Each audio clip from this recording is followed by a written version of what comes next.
10 seconds back to back, এই কি শুরু হইলো ভাই আবার? মানে এক একটা সময় এক একটা জিনিস দেখা যায় যে ট্রেন্ডিংয়ে আসে বাংলাদেশে আর কি। এখন ভিডিও আপলোড আর কি করবো ভাই, আপনারা সবাই তো ওই কমেন্ট করতেছেন ভিডিওতে 10 second back to back. Anyway এই জিনিসটা কি আসলে আমি জানি না, মানে হয়তো বা একটু মিস করে ফেলেছি কোনো একটা কারণে, একটু আমাদের জানাই দিন তো। আমরা 2 ডেজ ব্যাক টু ব্যাক আর কি একটা কন্টেন্ট নিয়ে হাজির হলাম টেকনো পোভা সিরিজ নিয়ে। আমাদের দেশে তো রিলিজ হয়ে গিয়েছে এই ফোনটা, আর স্লিম ফোনের ভিডিও অলরেডি আপনারা দেখেছেন আমাদের চ্যানেলে। যদিও এই ফোনটা নিয়ে অনেক আলোচনা হচ্ছে এবং অনেক সমালোচনাও হচ্ছে, মানে অনেকে বলতেছে যে স্লিম ফোনের আসলে দরকারটা কি। হ্যাঁ, স্লিম ফোন হলে তো অনেক কিছু কম্প্রোমাইজ করতে হয়, যেমন সাউন্ড কোয়ালিটি ভালো না, ব্যাটারি ব্যাকআপ একটু কম। হ্যাঁ, আমার ভাই পারফরমেন্স দরকার, আমার বেশি স্লিম ফোনের দরকার নাই। তাদের জন্য আমাদের আজকের ভিডিওটা। পোভা সিরিজের আরও একটা ফোন আছে যেটা প্রায় সিমিলার প্রাইস সেগমেন্টের ফোন বলা যেতে পারে, বাট এইটার পারফরমেন্স ভাই আরও বেটার। এইটাতে টেকনো কোনো কম্প্রোমাইজ করে নাই। Presenting Tecno Pova 7 Pro 5G interstellar spaceship design, 1.5K রেজুলেশনের অ্যামোলেড প্যানেল, 144 হার্জের রিফ্রেশ রেট, এতে রয়েছে হাইপার গেমিং ইঞ্জিন, ডায়মেনসিটি 7300 আলটিমেটের মতো একটা 5G প্রসেসর, 6000 mAh এর ম্যাসিভ ব্যাটারি, 45 ওয়াটের ফাস্ট চার্জিং ব্রিকের সাথে ফোনে পেয়ে যাবেন 30 ওয়াটের ওয়্যারলেস চার্জিং সাপোর্ট, এবং প্রত্যেকটা ফোনের সঙ্গে পেয়ে যাবেন এইরকম একটা ওয়্যারলেস পাওয়ার ব্যাংক। টেকনো কিছুদিন পর এক একটা ফোন আনে এবং আকর্ষণের কেন্দ্রবিন্দুতে পরিণত হয়। সো আমরাও জানানোর চেষ্টা করি যে এই ফোনগুলোতে তো অনেক আকর্ষণ আছে, বিকর্ষণ কি আছে, মানে কি কারণে এই ফোনগুলো আপনার কেনা ঠিক হবে না। অবশ্যই ভালো দিকের পাশাপাশি খারাপ দিকগুলো নিয়েও আপনাদের সঙ্গে আলাপ হবে আমাদের আজকের ভিডিওতে। ভাই টেকনো তাদের ফোনগুলোতে ডিজাইনে বেশ ভালোই মনোযোগ দিচ্ছে। এবারও কিন্তু তার প্রমাণ আমরা দেখতে পেলাম টেকনো পোভা 7 Pro ফোনে। ক্যামেরা বাম্পটা একেবারে বডির সঙ্গে মিশে গেছে এবং ডিজাইনটা একটা ফিউচারিস্টিক ভাইব দিচ্ছে। ট্রায়াঙ্গেল ডিজাইন ক্যামেরা বাম্পের চারিদিকে এই লাইটটা দেখেন, যার নাম তারা দিয়েছে স্ট্যাটাস লাইট। নামের ভেতরেই এর কাজ লুকিয়ে আছে, মানে আপনার ফোনের স্ট্যাটাস অনুযায়ী এই লাইট বিভিন্ন ইফেক্ট দেবে, যেমন notification, calling, charging, volume adjustment এবং গেমিংয়েও কাজ করবে। ইভেন নোটিফিকেশন আর কলিংয়ের জন্য লাইট ইফেক্ট মিলিয়ে ডেডিকেটেড রিংটোন সাউন্ড ইফেক্ট দেওয়া আছে। এই স্ট্যাটাস লাইটটাতে ব্যবহার করা হয়েছে 104টা মিনি এলইডি। ব্যাপারটা বেশ ইন্টারেস্টিং লাগলো আমার কাছে। আর এই ফোনটার ব্যাক প্যানেলে ব্যবহার করা হয়েছে গ্লাস ফিনিশ প্লাস্টিক কম্পোজিট, যা দেখতে ট্রান্সপারেন্ট এবং একটা টেক্সচারও আছে সাথে। ফ্রেমটা অবশ্য প্লাস্টিক কম্পোজিট দিয়ে তৈরি, বাট ডিউরেবল আছে যথেষ্ট।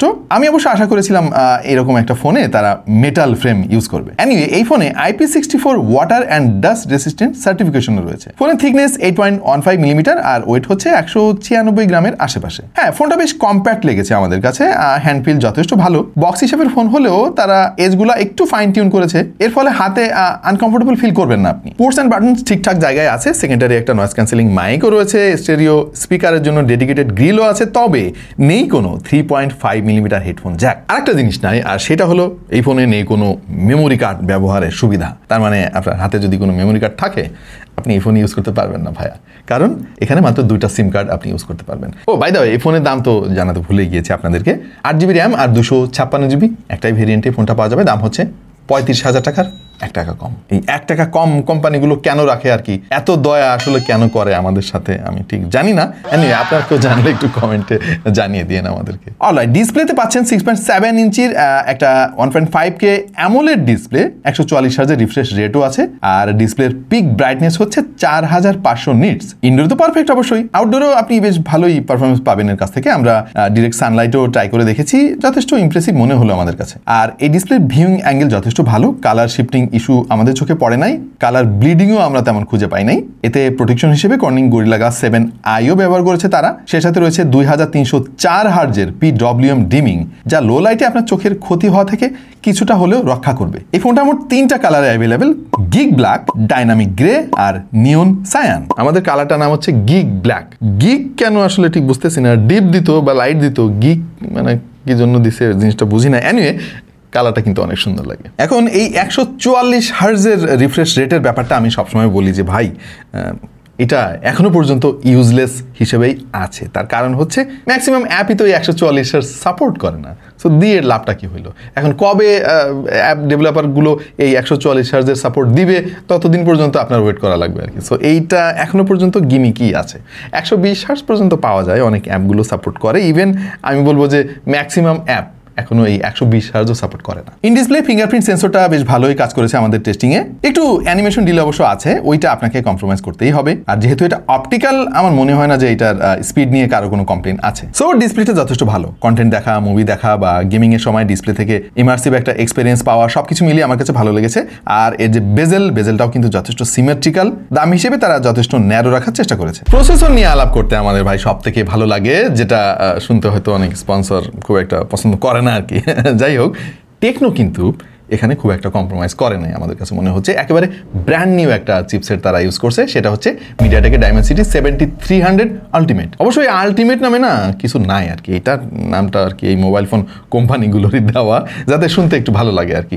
মিডিয়াটেক জানে যে আমাদের চিপসেটের নাম তো 7300, আলটিমেট আবার এরা কই পাইলো। এনিওয়ে, এই চিপসেটটা ভালো ভাই। হ্যাঁ, এটা হচ্ছে মিড রেঞ্জের একটা 5G চিপসেট, এবং এই চিপসেটে 5G দেওয়ার জন্য কিন্তু কোথাও কম্প্রোমাইজ করা হয় না, যেটা আমরা 6300-এ দেখেছিলাম। আর এটা মাত্র 1 বছর আগে রিলিজ হয়েছে, আর আমরা এই প্রথমবারের মতো আসলে এই চিপসেটের কোনো ফোন হাতে পেয়েছি, অন্তত অফিসিয়ালি। এটার আর্কিটেকচার হচ্ছে 4 ন্যানোমিটার, যেটা যথেষ্ট পাওয়ার এফিসিয়েন্ট এবং যথেষ্ট পাওয়ারফুল। এবং এই চিপসেটে কিন্তু খুব একটা বটলনেক আমি এখনো পর্যন্ত খুঁজে পাই নাই। 8টা কোরের মধ্যে পারফরমেন্স কোর তারা রেখেছে 4টা। কর্টেক্স A78 এই ক্লাস্টারগুলোর ম্যাক্সিমাম স্পিড হচ্ছে 2.5 গিগাহার্টজ, আর বাকি 4টা হচ্ছে এফিসিয়েন্সি কোর। এই ক্লাস্টারগুলো হচ্ছে কর্টেক্স A55, যার স্পিড হচ্ছে 2 গিগাহার্টজ। আর জিপিইউ হিসেবে রয়েছে মালি 615 MC2, এবং এই জিপিইউর যে বেস ফ্রিকোয়েন্সি, এটা ভাই 1 গিগাহার্টজের চাইতে সামান্য একটু বেশি। এই জিনিসটা কিন্তু গেমিং পারফরমেন্সের সময় বেশ ভালো স্টেবিলিটি প্রোভাইড করে।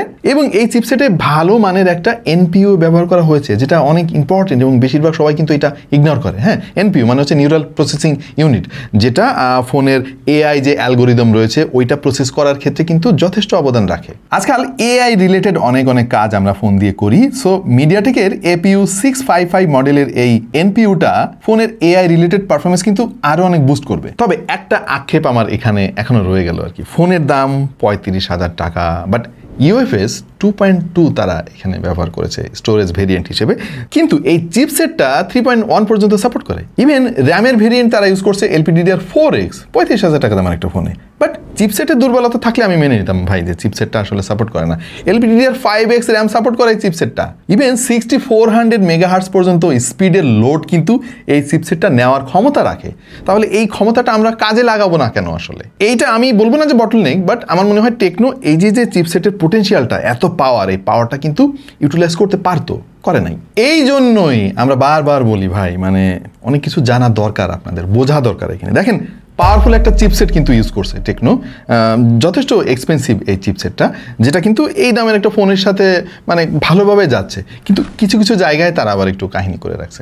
সো আশা করছি টেকনো এই জিনিসগুলো নিয়ে কাজ করবে সামনে, কারণ টেকনোর কাছ থেকে আমাদের প্রত্যাশা কিন্তু অনেক বেশি। এনিওয়ে, আমরা AnTuTu টেস্ট করেছিলাম, স্কোর এসেছে 9,32,465। গিগবেঞ্চে সিঙ্গেল করে 1032 স্কোর পেয়েছি, মাল্টি করে 3,144। স্কোর নিয়ে কিন্তু কোনো কমপ্লেন নাই, কারণ এই ফোনের যে দাম এবং যে চিপসেট সেই অনুযায়ী আমার মনে হয় বেশ ভালোই ব্যালেন্স করতেছে এখানে। এই চার্টের দিকে একটু খেয়াল করে দেখেন, মানে টেকনো রিসেন্টলি যে ফোনগুলো আমরা রিভিউ করেছি তার একটা তুলনামূলক চিত্র। এইখানে স্কোরের দিকে তাকিয়ে আসলে ভালো লাগতেছে, কারণ এটা কিন্তু বেশ বড় একটা জাম্প আমার কাছে মনে হচ্ছে। এবং বাংলাদেশে 30 থেকে 35,000 টাকার মধ্যে যতগুলো অফিসিয়াল ফোনের রিভিউ আমরা রিসেন্টলি করেছি তার একটা তুলনামূলক চিত্র এই তালিকায় আপনি পেয়ে যাবেন। খেয়াল করে দেখেন, এইখানে কিন্তু টেকনো পোভা 7 প্রো ফোনটা একেবারে ওপরের তালিকায় রয়েছে, তাও আবার বড় ব্যবধানে। এখানে ডাইমেনসিটি 7300-কে বিট করার মতো কিন্তু তেমন কোনো চিপসেট দেখতেই পারতেছি না আমরা। ইভেন ডাইমেনসিটি 6300 চিপসেটের স্কোরের দিকে একটু খেয়াল করে দেখেন, ওইটাও 5G চিপসেট ছিল, ওর চাইতে স্কোর কিন্তু অনেক অনেক বেশি, প্রায় 2 গুণ। সো ডাইমেনসিটি 6300-এর চাইতে 7300 কিন্তু হিউজ একটা জাম্প করছে আর কি। অ্যান্ড্রয়েড 15 রয়েছে আউট অফ দ্য বক্স, আর ইউআই হিসেবে পাচ্ছেন HiOS 15, সেটা আবার পোভা সিরিজের জন্য ডেডিকেটেডলি কাস্টমাইজ করা। টেকনোর ইউআই নিয়ে আমরা অনেক কমপ্লেন করেছি, বাট রিসেন্টলি আমরা দেখতে পাচ্ছি যে তারা বেশ কাজ করেছে তাদের ইউআই নিয়ে, এবং আগের চাইতে অনেক সফিস্টিকেটেড হয়েছে, বেশ স্মুথ ফিল আপনি পাবেন। যে আইকনগুলো আপনারা দেখতে পাচ্ছেন, এটা নাম হচ্ছে ভিশন আর্ট, দেখতে বেশ ভালোই লাগে। অবশ্য আপনার পছন্দ না হলে আপনি HiOS এর যে রেগুলার আইকন সেখানে সুইচ করতে পারবেন। হোম স্ক্রিনে একটা উইজেট দেওয়া হয়েছে পেছনের এই এলইডি লাইটটাকে অন বা অফ করার জন্য, এবং এটাকে আরও কাস্টমাইজ করার জন্য সেটিংসে আপনি ডেডিকেটেড অপশন পেয়ে যাবেন। অ্যানিমেশন, ট্রানজিশন যথেষ্ট ফ্লুইড মনে হলো আমাদের কাছে। মানে সব কথা শেষ কথা হচ্ছে যে ভাই টেকনোর যে ইউআই, এটা নিয়ে তো আমরা অনেক সমালোচনা করেছি, আপনারা তো খেয়াল করেছেন আমাদের ভিডিওতে। আমার কাছে মনে হচ্ছে যে টেকনো তাদের ইউআইটাকে আরো সুন্দর করার জন্য অনেক কাজ করছে, যার প্রমাণ আমরা এই প্রভা সিরিজের ফোনগুলোতে দেখতে পাচ্ছি। পারফরমেন্স সেকশনে আসলে হতাশ হওয়ার মতো তেমন কিছু আমরা পাই নাই। ডে টু ডে পারফরমেন্স যথেষ্ট ভালোই ছিল। অ্যাপ ওপেনিং টাইম আমরা একটু খেয়াল করি, যথেষ্ট ফাস্ট মনে হয়েছে আমাদের কাছে। সোশ্যাল মিডিয়া স্ক্রলিং, অ্যানিমেশন এবং ট্রানজিশন সবকিছুর রেসপন্সিভনেস কিন্তু বেশ ভালোই ছিল। মাল্টিটাস্কিংয়ে 10টা থেকে 12টা অ্যাপ আমরা খুলে দেখেছি, খুব একটা ল্যাগ পাই নাই। আর অ্যাপগুলো যখন সুইচ করার চেষ্টা করেছি যথেষ্ট দ্রুত গতিতেই সুইচ হয়েছে। হ্যাঁ, মাঝে মাঝে একটু ফ্রেম ড্রপ আপনি পাবেন, স্পেশালি ফোনটা যখন অনেক লম্বা সময় ধরে ব্যবহার করবেন তখন একটু ফ্রেম ড্রপটা আপনাকে দেখতেই হবে। আমার কাছে মনে হয়েছে যে এর যে হার্ডওয়্যার ওইটা সফটওয়্যারের সঙ্গে বেশ ভালোই অপটিমাইজড আর কি। এখন লং টার্মে গিয়ে কি হবে ভাই ওইটা আপাতত বলা যাচ্ছে না, আপাতত আমাদের কাছে বেশ ভালোই লাগলো আর কি। টেকনো এই ফোনটাতে হাইপার গেমিং ইঞ্জিন নামক একটা টেকনোলজি ব্যবহার করেছে, যা গেমিংয়ের সময় পারফরমেন্স অপটিমাইজ করে। আর পাবজিতে সুপার স্মুথ গ্রাফিক্সে এক্সট্রিম প্লাস ফ্রেম রেটেও বেশ ভালো স্টেবিলিটি আমরা দেখেছি। কল অফ ডিউটিতে ভেরি হাই গ্রাফিক্স দিয়ে ম্যাক্স ফ্রেম রেটে স্মুথলি আমরা গেমিং করতে পেরেছি। ফ্রি ফায়ারের কথা একটু বলতে হয়, কারণ অনেকে ফ্রি ফায়ার খেলেন। আলট্রা এবং হাই এফপিএসেও মেজর কোনো ফ্রেম ড্রপ আমরা পাইনি। অ্যাসফল্ট 9 আমরা ট্রাই করেছি, আমাদের পছন্দের একটা গেম। লং সেশনেও হালকা গরম হলেও পারফরমেন্স স্টেবল ছিল। আর এই ফোনটাতে 17,892 mm² হিট ডিসিপেন্ট এরিয়া রয়েছে, সে সাথে রয়েছে ভেপার কুলিং সিস্টেম, যেটা খুব দ্রুত ফোনটাকে ঠান্ডাও করে। গেমিং এক্সপিরিয়েন্স কিন্তু মোটামুটি বেশ ভালোই ছিল। তবে এইটাকে একেবারে ডেডিকেটেড গেমারদের জন্য বিস্ট ওই টাইপের বলা যাবে না ভাই। এটা বেশ ভালো গেমিং পারফরমেন্স আপনাকে দেবে, বাট যদি অনেক বেশি কিছু আপনি আশা করে ফেলেন যে একদম লাখ লাখ টাকা দামের ফোনের পারফরমেন্স পাবেন, ওইটা হয়তো আপনি এর কাছ থেকে পাচ্ছেন না। রিয়ার ক্যামেরা সেটআপে পাচ্ছেন 64 মেগাপিক্সেলের মেইন সেন্সর, আর সাথে 8 মেগাপিক্সেলের একটা আল্ট্রা ওয়াইড সেন্সরও আছে। সামনে রয়েছে 13 মেগাপিক্সেলের একটা ফ্রন্ট ক্যামেরা। ডে লাইটের ছবিগুলো ডিসেন্ট লেগেছে আমাদের কাছে, শার্পনেস ভালোই ধরে রাখতে পেরেছিল, colour tone close two natural, dynamic range balance বলা যায়, মানে খুব বেশি ভালোও বলা যাবে না, আবার খুব একটা খারাপও না। ছবিগুলো তোলার সময় প্রিভিউ দেখে আসলে আপনি তেমন কিছু বুঝবেন না, কিন্তু তুলে ফেলার পরে ওইটাকে আবার খুব সুন্দর করে এনহ্যান্স করে। পোর্ট্রেট মোডে এজ ডিটেক্ট করতে গিয়ে কিছু জায়গায় একটু স্মুথ করে ফেলার প্রবণতা আছে, বিশেষ করে কমপ্লিকেটেড ব্যাকগ্রাউন্ড যদি পায়। তবে লো লাইটে হালকা নয়েজ ক্যাপচার করে, এটাই স্বাভাবিক, কিন্তু নাইট মোডে আবার ভালো ছবি দেয়। ওয়াইড অ্যাঙ্গেলের ছবিগুলো অতটা খারাপ না, ইউজেবল।